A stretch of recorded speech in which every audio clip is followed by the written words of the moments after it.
Riya ஃபுட்ஸுடைய homemade biryani masala use பண்ணி இன்றைக்கி chicken biryani செய்ய போகிறோம். அகலமான பாத்திரத்தில் எண்ணெயும் நெய்யும் கலந்து எடுத்து கூட ஹோல் ஸ்பைசஸ், பச்சை மிளகாய், அதுக்கப்புறமா பெரிய வெங்காயம், புதினா சேர்த்து தாளிச்சுக்கோங்க. வெங்காயம் நல்லா வதங்கின அப்புறமா ஒரு ஸ்பூன் ஃப்ரெஷ்ஷான இஞ்சி பூண்டு பேஸ்ட்டு, இது கூட ஒரே ஒரு பெரிய தக்காளி, நிறையா தக்காளி எடுக்க வேண்டாம், சின்ன தக்காளியாக இருந்தால் 2 எடுத்துக்கோங்க. கூட மஞ்சத்தூள், மிளகாய்த்தூள், அதுக்கப்புறமா நம்ம பிரியாணி மசாலா அதே ஸ்பூனில் 2 ஸ்பூன் எடுத்துக்கோங்க. நல்லா வதக்கிட்டு இது கூட 2 குழிக்கரண்டி தயிர் சேர்த்துக்கோங்க.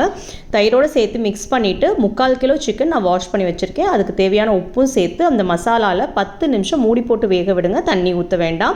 10 நிமிஷம் அப்புறமா அரிசிக்கு தேவையான தண்ணி உள்ளே ஊற்றி அரிசியும் போட்டு நம்ம தம் பண்ண போகிறோம். தம்முக்கு முன்னாடி 10 நிமிஷம் ஹை ஃப்ளேமில் வேக விடுங்க. 10 நிமிஷம் ஹை ஃப்ளேம், 10 நிமிஷம் ஸ்லோ ஃப்ளேம், அதுக்கப்புறம் 15 நிமிஷம் தம்மில் வச்சு இறக்கிடுங்க. தம் இறக்குறப்ப பிரியாணி இவ்வளோ உதிரியாக இருக்குது. இதில் எந்த மசாலாவுமே சேர்க்கல. ப்ராடக்ட்ஸ் வேணும்னா 9344941992 ஆர்டர் பண்ணுங்கள்.